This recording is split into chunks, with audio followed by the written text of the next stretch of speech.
On my wrist today is the latest pickup that I have. It's the Christopher Ward C1 Moon Phase with the aventurine dial, and it's just a beautiful watch. And I'd like to talk a little bit about this, but more so a Zenith Chronomaster Sport in Green, the new limited edition, and do a little bit of a ramble today. So I bought this partly because I have three girls, and all of them love looking at the stars, looking at the moon. We go camping, we bring a telescope, we have a lot of fun doing that type of activity. And one of my girls always asks me, Dad, what type of moon phase is it? And so part of the reason why I like this so much is because I can show her. All right, come here, take a look. What is this called? And it's a bonding moment. It's an educational moment, and it's a fun thing to tie into horology, to tie into one of my passions. So yes, I bought this because it's beautiful, it's value rich, it's just a really great complication, but I think maybe more so I bought it because it reminds me of my family, specifically my daughters, and some of the activities that we share together.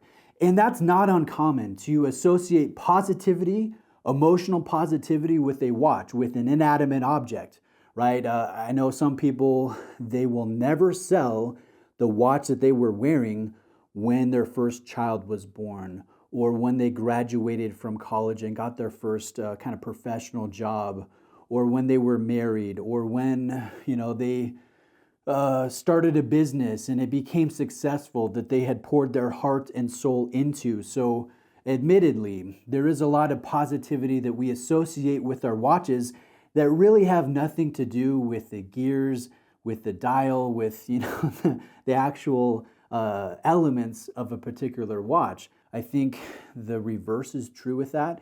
Sometimes we have negative life experiences, or they don't need to be catastrophic, but even if they are slightly negative, we can take that negative energy and we associate it with that watch.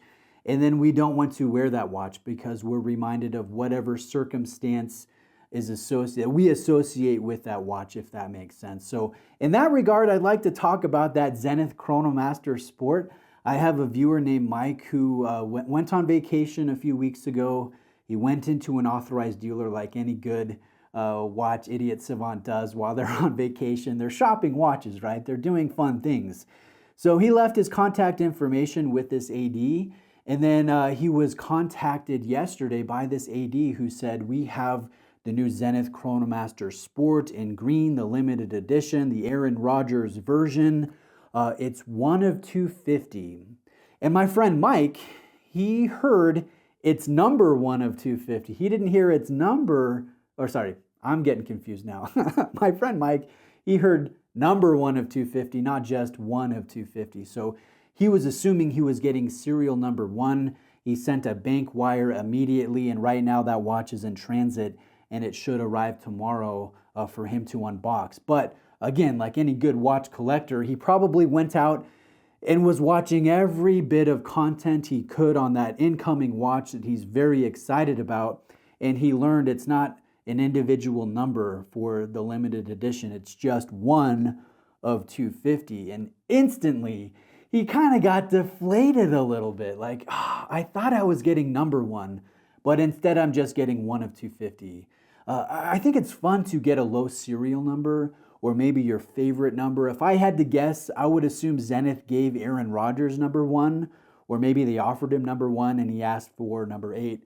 Or number 8 and number 12, I don't know. I have no idea. But yeah, it's fun to get a low serial number or your favorite number to associate positivity with that inanimate object, that piece of jewelry that tells you the time to some degree of accuracy. I think that's kind of a fun thing to do. So naturally, Mike is a little bit not as excited about this anymore. And he can go one of two ways. He can allow this negativity to fester and go, you know what? I thought I was getting number one. I'm just getting one of 250. Maybe I feel a little silly. Maybe I think this authorized dealer led me on. Maybe I didn't convey my questions very clearly. And, he could probably get cranky, not want to wear that watch, and eventually want to sell that watch or flip that watch, or maybe even return that watch when it arrives because he associates negativity with that purchase, with spending thousands and thousands of dollars on one watch. Or it could go another direction, and he could go the comical route and laugh at this experience. And every time he looks at his watch, maybe not every time, but sometimes when he looks at his new watch to tell the time, he can laugh a little bit about that miscommunication. I think some people that don't take watches too seriously might go that route. It might just be a silly story.